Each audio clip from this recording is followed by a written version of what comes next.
ನಮಸ್ಕಾರ ಎಲ್ರಿಗೂ. ಅಕ್ಷಯ ತೃತೀಯ ದಿವಸ ರಾಯರಿಗೆ ಗಂಧಲೇಪನ ಸೇವೆಯನ್ನು ನಾವು ಮಾಡುವಂತಹದ್ದು. ಅದು ಮಠಮಾನ್ಯಗಳಲ್ಲೂ ನಡೆಯುತ್ತೆ.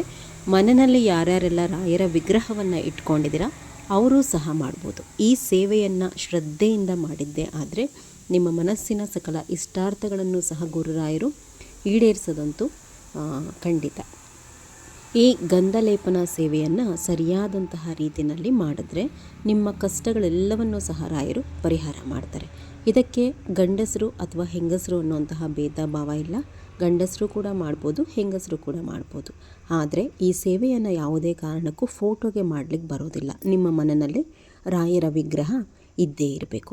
ರಾಯರ ವಿಗ್ರಹ ಇದ್ದರೆ ಅವತ್ತಿನ ದಿನ ನೀವೇನು ಮಾಡಬೇಕು, ಫೋಟೋಗೆ ಎಲ್ಲ ಅಲಂಕಾರ ಮಾಡಿಕೊಂಡು ಅವರ ಮುಂದೆ ತುಪ್ಪದ ದೀಪವನ್ನು ಹಚ್ತಿರಲ್ಲ, ಅದಾದ ನಂತರ ರಾಯರಿಗೆ ಅಭಿಷೇಕವನ್ನು ಮಾಡಿ. ಗಂಡಸರು ಪಂಚಾಮೃತ ಅಭಿಷೇಕ ಮಾಡ್ಬೋದು, ಇಲ್ಲ ಕ್ಷೀರಾಭಿಷೇಕವನ್ನು ಮಾಡ್ಬೋದು. ಮೊದಲು ರಾಯರ ವಿಗ್ರಹವನ್ನು ಶುದ್ಧವಾದಂತಹ ನೀರಿನಿಂದ ತೊಳೆದು ಇಟ್ಕೊಳ್ಳಿ. ತೊಳೆದಾದ ಮೇಲೆ ತುಳಸಿ ಹಾಕಿದಂತಹ ಜಲದಿಂದ ಮೊದಲು ಅಭಿಷೇಕವನ್ನು ಮಾಡಿ, ನಂತರ ಕ್ಷೀರಾಭಿಷೇಕ ಅಥವಾ ಪಂಚಾಮೃತ ಅಭಿಷೇಕವನ್ನು ಮಾಡಬೇಕು. ಮಾಡಿಬಿಟ್ಟು ಗಂಧಲೇಪನ ಸೇವೆಯನ್ನು ಮಾಡಿದ್ರೆ ಶ್ರೇಷ್ಠ. ಹೆಣ್ಮಕ್ಳು ಅಭಿಷೇಕ ಮಾಡಲಿಕ್ಕೆ ಹೋಗಬೇಡಿ. ಗಂಡಸರು ಮಾಡೋದಿಲ್ಲ ಅನ್ನೋಂಥವರು ಮನೆಯಲ್ಲಿ ಸಣ್ಣ ಗಂಡು ಮಕ್ಕಳಿದ್ರೆ ಅವ್ರ ಕೈಲಿ ಹಿಡಿದು ಮಾಡಿಸಿ, ಕೈ ಹಿಡಿದು ನೀವು ಅಭಿಷೇಕವನ್ನು ಮಾಡಿಸ್ಬೋದು. ಇಲ್ಲ ಅದೂ ಆಗಲ್ಲ ಅಂತಂದರೆ ಅಭಿಷೇಕವನ್ನು ಸ್ಕಿಪ್ ಮಾಡ್ಕೊಳ್ಳಿ. ರಾಯರ ವಿಗ್ರಹವನ್ನು ಶುದ್ಧವಾದಂತಹ ಜಲದಿಂದ ತೊಳೆದ್ಬಿಟ್ಟು ಒಂದು ಮಡಿ ಬಟ್ಟೆನಲ್ಲಿ ಒರೆಸಿಬಿಟ್ಟು ಅದನ್ನು ನೀವು ನಂತರ ಗಂಧಲೇಪನ ಸೇವೆಯನ್ನು ಮಾಡ್ಬೋದು. ಒಂದು ತಟ್ಟೆಯ ಮೇಲೆ ರಾಯರ ವಿಗ್ರಹ ಇಟ್ಕೋಬೇಕು. ಈ ಸೇವೆ ಮಾಡಲಿಕ್ಕೆ ಮುಂಚೆ ಮಂತ್ರಾಲಯದ ಅಕ್ಷತೆ ಇದ್ದರೆ ಒಂದೆರಡು ಕಾಳು ತಟ್ಟೆಯಲ್ಲಿ ಹಾಕಿ ರಾಯರ ಬಳಿ ಪ್ರಾರ್ಥನೆ ಮಾಡ್ಕೊಳ್ಳಿ. ನಿಮ್ಮ ಇಷ್ಟಾರ್ಥಗಳೇನಿದೆ ಎಲ್ಲವನ್ನೂ ಸಹ ರಾಯರ ಮುಂದೆ ಇಟ್ಕೊಂಡು ಹೇಳ್ಕೋಬೇಕು. ಕಷ್ಟಗಳನ್ನು ಭಿನ್ನಹ ಮಾಡ್ಕೋಬೇಕು. ಆವಾಗಲೇ ರಾಯರಿಗೂ ಸಹ ತಿಳಿಯೋದು. ತಿಳಿದಿರುತ್ತೆ, ನಾವು ಹೇಳಲೇಬೇಕು ಅಂತ ಏನಿಲ್ಲ. ಆದರೆ ನಮ್ಮ ಮನಸ್ಸಿನ ಕಷ್ಟಗಳೇನಿದೆ ಅದನ್ನು ರಾಯರ ಬಳಿ ನಾವು ಮನ ಮುಟ್ಟೋ ಹಾಗೆ ಹೇಳ್ಕೊಂಡಾಗ ಅವರಿಗೆ ಬೇಗ ಮನಸ್ಸು ಕರಗುವಂತಹದ್ದು. ಹಾಗಾಗಿ ರಾಯರ ಹತ್ರ ನಮ್ಮ ಕಷ್ಟಗಳನ್ನು ಭಿನ್ನಹ ಮಾಡ್ಕೋಬೇಕು. ಗಂಧವನ್ನು ಯಾವುದೇ ಕಾರಣಕ್ಕೂ ಹಿಂದಿನ ದಿನ ಎಲ್ಲ ತೇದಿಟ್ಕೋಬೇಡಿ. ಹಿಂದಿನ ದಿನ ತೇದಿಟ್ಕೊಳ್ಳೋ ಹಾಗಿಲ್ಲ.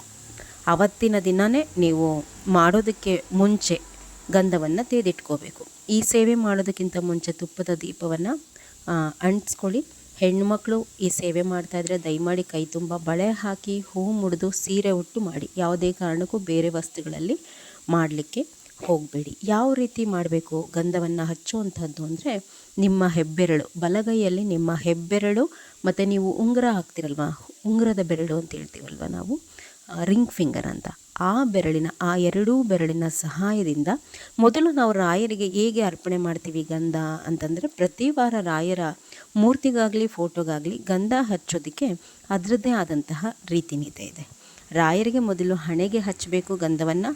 ತದನಂತರ ನೀವು ಏನು ಮಾಡಬೇಕು ಅಂತಂದರೆ ಎರಡೂ ಬಾಹುಗಳಿಗೆ ಹಚ್ಚಿ, ಎರಡೂ ಬಾಹುಗಳಿಗೆ ಹಚ್ಚಿಬಿಟ್ಟು ನಂತರ ರಾಯರ ಎದೆಯ ಮಧ್ಯಭಾಗಕ್ಕೆ ಸ್ವಲ್ಪ ಗಂಧ ಹಚ್ಚಿ, ಆಮೇಲೆ ರಾಯರ ಬಲಗೈ, ಎಡಗೈ, ಕಾಲು, ನಂತರ ಶಿರ ಎಲ್ಲ ಕಡೆಗೂ ಸಹ ಗಂಧವನ್ನು ಲೇಪನ ಮಾಡ್ಕೊತಾ ಬನ್ನಿ. ಆ ಎರಡು ಬೆರಳುಗಳಲ್ಲಿ ಎಲ್ಲಿಯೂ ಸಹ ವಿಗ್ರಹ ಕಾಣಬಾರ್ದು. ಅಂದರೆ ಏನು ನೀವು ಗಂಧವನ್ನು ಹಚ್ತಿರಲ್ಲ ಅದು ಸಂಪೂರ್ಣವಾಗಿ ರಾಯರ ವಿಗ್ರಹವನ್ನು ಕವರ್ ಮಾಡೋ ಥರ ಪೂರ್ಣವಾಗಿ ಗಂಧವನ್ನು ರಾಯರ ಮೂರ್ತಿಗೆ ಹಚ್ಚಿ. ಯಾವುದೇ ಕಾರಣಕ್ಕೂ ಈ ಸೇವೆಗೆ ಅಂಗಡಿಯಿಂದ ತಂದಂತಹ ಗಂಧದ ಪೌಡರ್ಗಳನ್ನು ಬಳಸಬೇಡಿ. ಈ ರೀತಿ ಹಚ್ಚಿದ್ದಾದಮೇಲೆ 2 ಎಲೆ ತುಳಸಿಯನ್ನು ಅವರ ಶಿರದ ಮೇಲೆ ಇಡಿ. ಗಂಧಲೇಪನ ಸೇವೆ ಮಾಡಿರ್ತೀವರಲ್ವ, ಆ ವಿಗ್ರಹಕ್ಕೆ ಹೂಗಳನ್ನೆಲ್ಲ ಹಾಕುವಂತಹದ್ದು ಬೇಡ. 1-2 ಎಲೆ ತುಳಸಿಯನ್ನು ಆ ರಾಯರ ಮೂರ್ತಿಯ ಮೇಲೆ ಇಟ್ಟರೆ ಸಾಕು. ಇದು ಗುರುವಾರ ಬೆಳಗ್ಗೆ ತನಕ ಹಾಗೆ ಇರಬೇಕು. ನೀವೇನು ಬುಧವಾರ ಬೆಳಗ್ಗೆ ಸೇವೆ ಮಾಡ್ತೀರಾ, ಗುರುವಾರ ಬೆಳಗ್ಗೆವರೆಗೂ ಹಾಗೆ ಇರಲಿ. ಸಂಪೂರ್ಣ ಗಂಧ ಲೇಪನ ಆದ ನಂತರ ರಾಯರ ಅಷ್ಟೋತ್ತರ ಸ್ತೋತ್ರಗಳನ್ನು ಹೇಳ್ಕೊಳ್ಳಿ. ಆದಮೇಲೆ 2 ತುಪ್ಪದ ಬತ್ತಿಯಿಂದ ರಾಯರಿಗೆ ಆರತಿಯನ್ನು ಮಾಡಿ. ಮುಂದಿನ ಪೂಜೆ ಪುನಸ್ಕಾರ ಹೇಗೆ ಅಂತಂದು ಇದರ ಹಿಂದೆ ಒಂದು ವಿಡಿಯೋ ಹಾಕಿದ್ದೀನಿ, ಅದರಲ್ಲಿ ಎಲ್ಲನೂ ಡೀಟೇಲ್ ಆಗಿದೆ, ಒಂದು ಸರ್ತಿ ಚೆಕ್ ಮಾಡ್ಕೊಳ್ಳಿ. ಗುರುವಾರ ಬೆಳಗ್ಗೆ ನೀವೇನು ಮಾಡಬೇಕು, ರಾಯರ ಮೂರ್ತಿಗೇನು ಹಚ್ಚಿರ್ತೀರಲ್ಲ ಆ ಗಂಧವನ್ನು ತೆಗೆಯೋವಾಗ ಮಡಿ ನೀರನ್ನು ಸ್ವಲ್ಪ ಚುಮುಕ್ಸ್ಕೋಬೇಕು. ಅಂದರೆ ಗಂಧ ಒಣಗಿರುತ್ತೆ, ಡ್ರೈ ಆಗಿರುತ್ತೆ. ಸ್ವಲ್ಪ ಸ್ವಲ್ಪನೇ ನೀರು ಚುಮುಕ್ಸ್ಕೊಂಡು ನೀಟಾಗಿ ನಿಮ್ಮ ಬೆರಳುಗಳ ಸಹಾಯದಿಂದ ಒಂದು ಡಬ್ಬಕ್ಕೆ ಆ ಗಂಧವನ್ನು ಶೇಖರಣೆ ಮಾಡಿಟ್ಕೊಳ್ಳಿ. ಅದಾದಮೇಲೆ ಈ ಗಂಧವನ್ನು ಏನು ಮಾಡಬೇಕು, ಪ್ರತಿನಿತ್ಯ ಹಣೆಗೆ ಧಾರಣೆ ಮಾಡ್ಕೋಬೋದು. ನೀವು ಯಾವಾಗ ಮಡಿನಲ್ಲಿ ರಾಯರ ಸೇವೆ ಮಾಡಬೇಕು ಅನ್ಕೋತಿರೋ ಅಥವಾ ಪ್ರತಿನಿತ್ಯ ನೀವು ಸ್ನಾನ ಮಾಡ್ಕೊಂಡು ಬಂದು ಪೂಜೆ ಮಾಡುವಂತಹ ಸಂದರ್ಭದಲ್ಲಿ ಈ ಗಂಧವನ್ನು ಹಣೆಗೆ ಧಾರಣೆ ಮಾಡಿ.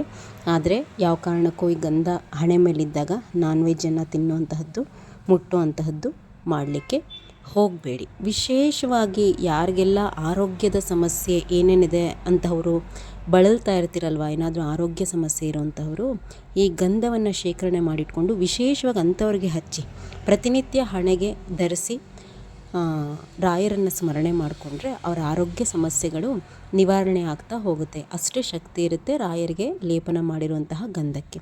ಕೊನೆಯದಾಗಿ ನೀವು ಈ ಗಂಧ ಎಲ್ಲ ಏನು ಒಂದು ಡಬ್ಬಕ್ಕೆ ಶೇಖರಣೆ ಮಾಡಿಕೊಂಡು ಕೊನೆಯದಾಗಿ ಏನು ಮಾಡಬೇಕು, ವಿಗ್ರಹವನ್ನು ತೊಳಿಬೇಕು ನೀರಿನಲ್ಲಿ. ಆ ನೀರನ್ನು ಯಾವ ಕಾರಣಕ್ಕೂ ಚೆಲ್ಲಬೇಡಿ. ಎಲ್ಲರೂ ಸಹ ತಲೆ ಮೇಲೆ ಪ್ರೋಕ್ಷಣೆ ಮಾಡ್ಕೊಳ್ಳಿ. ಒಂದು ತುಳಸಿಯನ್ನು ತಗೊಂಡು ಆ ತುಳಸಿ ಸಹಾಯದಿಂದ ಪ್ರೋಕ್ಷಣೆಯನ್ನು ಮಾಡ್ಕೋಬೇಕು. ಈ ಸೇವೆ ನಡೆದಂತಹ ಮನೆಗಳಲ್ಲಿ ಕೊನೆ ಪಕ್ಷ ಯಾವುದೇ ಕಾರಣಕ್ಕೂ 3 ದಿನ ನಾನ್ ವೆಜ್ಜನ್ನು ಮಾಡಬಾರ್ದು. ಅಟ್ಲೀಸ್ಟ್ ಒಂದು ಶನಿವಾರದ ತನಕ ನಾನ್ ವೆಜ್ಜನ್ನು ಮಾಡಲಿಕ್ಕೆ ಹೋಗಬೇಡಿ. ರಾಯರ ಒಂದು ವಿಶೇಷ ಅನುಗ್ರಹ ಆ ಮನೆ ಮೇಲೆ ಆಗಿರುತ್ತೆ ಈ ಸೇವೆ ನಡೆದಾಗ. ನೋಡಿಕೊಂಡು ಮಾಡಿ. ಬಹಳ ಸರಳವಾಗಿದೆ ಸೇವೆ ಇದು. ರಾಯರ ಅನುಗ್ರಹ ಬಹಳ ಹೆಚ್ಚಿನ ಮಟ್ಟದಲ್ಲಾಗುತ್ತೆ. ನಾಳೆ ಈ ಸೇವೆಯನ್ನು ಮಾಡುವಂತಹವರಿಗೆ ಮಾಡ್ಕೊಳ್ಳಿ. ರಾಯರೆಲ್ಲರಿಗೂ ಸಹ ಒಳ್ಳೇದು ಮಾಡಲಿ. ನಮಸ್ಕಾರ.